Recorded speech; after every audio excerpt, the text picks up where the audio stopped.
Yo, what is up guys? Today I'm going to be teaching you the comic book illustration effect inside of Photoshop. You can see what it looks like here where I turn Nico B into a comic book aesthetic inspired by this kind of vibe here to give you guys inspiration. Here's my pack filled with textures and a font pack to help you guys pull everything together effortlessly, and that is linked down in the description. This is a really sick effect for making posters or album covers or whatever your imagination desires. Before we jump into Photoshop, this video is sponsored by Kittle. Huge shout out to Kittle. They helped me bring the pack together using the AI, typed in exactly what I wanted. I got everything from paper rips to paper textures, halftone, starburst, speech bubbles, and everything like that, making this video so much more seamless. So big shout out to Kittle for improving my workflow in this video. You can check them out down in the description as well. Anyway, back to the video. We're going to be jumping into Photoshop and I'm going to be teaching you how I created the image that you saw at the start of the video, step by step, inside of the most recent version of Photoshop. But this tutorial will still work if you're rocking an older version of Photoshop. That is no issue. Smack the like button if you like this video, drop a comment down below, I read every comment, and let's jump into Photoshop. Bow.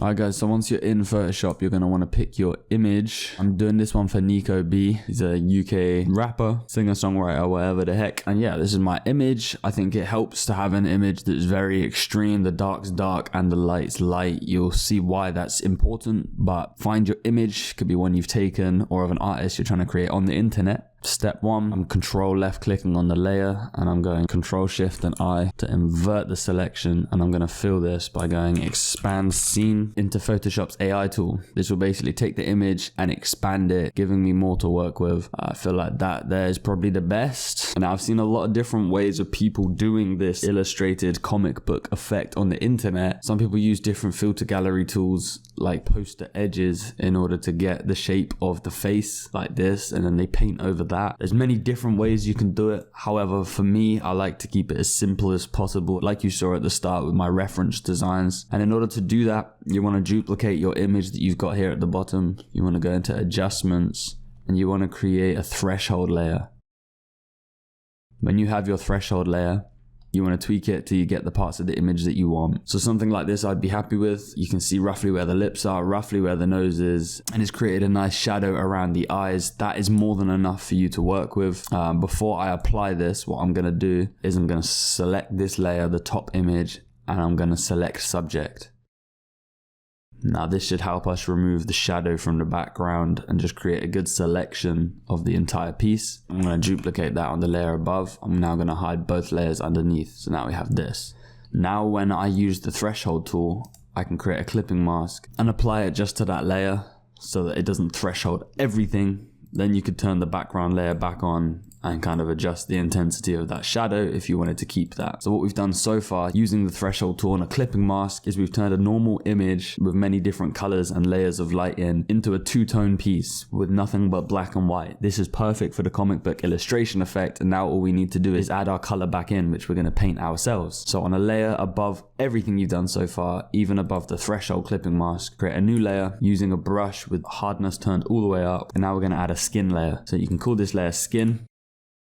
And you could pull up your reference image and you could actually tool pick the skin color. So I'll pick something around here, move that layer back down and go back onto my skin layer. And before I paint onto the image, I'm going to make the skin layer a clipping mask so that it doesn't go onto everything. First thing I'll do is literally cover absolutely everything here. And then here where it says normal, these are your overlay settings. Turn this to darken and now it will replace all of the white with your skin color. Now I'm going to make another layer for the eyes. We'll call this layer eyes, create a clipping mask, and we're going to set this one to hard mix. This is going to allow us to paint the eyes in. If you have your smoothing set to 100, when you paint it will kind of catch up with your brush so you get kind of smooth strokes.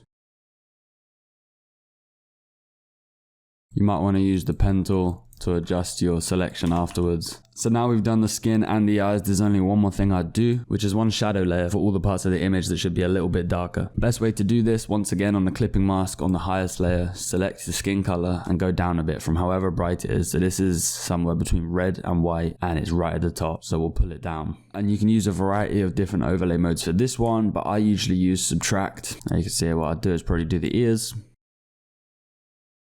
And then I would probably just do the edges of the face, adding a little bit of shape, imagining where the shadows would fall. You can use reference images if you're not sure, maybe even under the brows a little bit.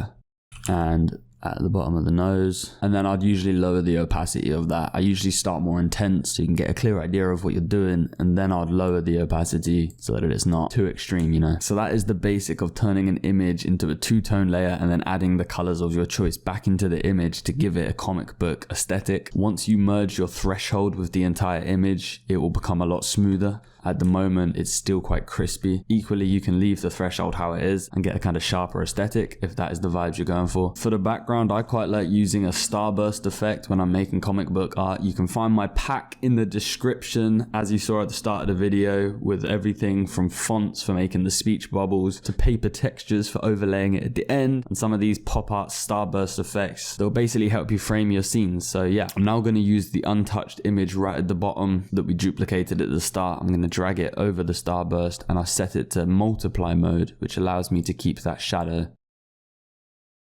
From here, you could decorate your scene. If it was a poster, you can use your text. If it was like an album cover, you can do everything you need to do. But I will quickly give you some advice on texturing the image so that it looks like it's printed on paper. One of the main steps that you need to do to execute the comic book illustration aesthetic. Sometimes it will be better if you apply a texture just to the body, the face, and then a different texture to the background and the text. Sometimes you can drag a texture overlay over everything and it just kind of works. So bit of trial and error, but essentially grab my pack, grab some paper or halftone textures and start dragging them on. I'm going to use this one, which I've already got set up at the right size. Everything is made at 1920 by 1920 for Instagram sizes. Once you've got it in place, you want to go through your overlay modes until one of them hits the spot. So I'm happy with that. I'm going to duplicate it and I'm going to drag it and turn it into a clipping mask over Nico's face. I'll show you how the text is usually done. Text is usually white and it's usually very bold. And I've got a selection of fonts that you can find in the pack, all have a kind of bubbly aesthetic. Once you typed it out, you probably want to put quite an intense black stroke around the outside, as seen in comic books. If you're going to want any kind of arc effect, now is the time to get that working. Control J to duplicate and then go up by 2. Control J to duplicate, up by 2. Keep doing that until you're happy with how three-dimensional it looks, and then you can put them all into one group so that it's not as messy. Name that group text, and there you go. Now I'm going to use this texture from my pack on the highest layer, see if it can do anything for my piece.